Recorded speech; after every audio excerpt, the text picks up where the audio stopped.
আজ পবিত্র মধ্য শাবানের রজনী। আমরা এই রাতকে অনেকে পবিত্র শবে বরাত বলে থাকি। আজকে রংপুরের মানুষের একটা আবেগ আপনাদের সঙ্গে শেয়ার করব।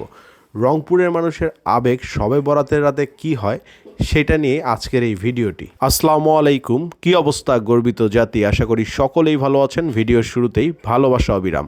এই মুহূর্তে আমি আছি রংপুর কেরামতিয়া মসজিদের সামনে। রংপুর কেরামতিয়া মসজিদের সামনে কিন্তু প্রতি শবে বরাতেই এই রকম একটা আয়োজন হয়ে থাকে, যেখানে অনেক মানুষ আসে এখানের এই আয়োজনটা দেখার জন্য। এখানে বিভিন্ন রকমের দোকান বসে, পাশাপাশি এখানে কিন্তু অনেক কিছুই কিনতে পাওয়া যায়।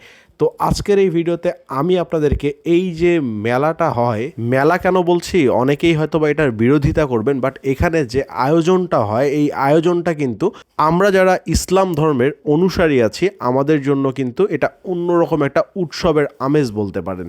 দেখতেই পাচ্ছেন যে কত ধরনের দোকানপাট এখানে বসে। এখানে একদম খাবারের দোকান থেকে শুরু করে বাচ্চাদের খেলনা, বিভিন্ন ধরনের আয়োজন, তারপরে আপনার ইসলামিক বই থেকে শুরু করে আরও অনেক কিছু কিন্তু এখানে পাওয়া যায়। প্রতি বছরই এই শবে বরাতের রাতে কিন্তু এই যে আপনার কেরামতিয়া মসজিদকে কেন্দ্র করে এই রকম একটা আয়োজন এই রংপুরবাসী দেখে আসছে, যে জিনিসটা কিন্তু অনেকেই মিস করে। যারা এই আয়োজনটা মিস করেন তারা অবশ্যই জানাবেন, আর যারা এখানে উপস্থিত ছিলেন তারা অবশ্যই কমেন্ট বক্সে জানাতে ভুলবেন না যে এই আয়োজনটা আপনাদের কাছে কেমন লাগে। চলুন আজকে আমরা এই আয়োজনটা পুরোটা ঘুরে দেখব। এখানে কিন্তু বিভিন্ন শ্রেণী পেশার মানুষ এখানে আসে, এখানকার যে আয়োজন সেটা দেখে, পাশাপাশি এই আয়োজনটা উপভোগ করে। আমিও আজকে এই আয়োজনটা জাস্ট ভাবলাম যে আপনাদের সঙ্গে শেয়ার করা যেতে পারে, যেহেতু এটা রংপুরের একটা ঐতিহ্য, তো এই ঐতিহ্যটা ফুটিয়ে তোলার চেষ্টা করলাম আমার ক্যামেরায়।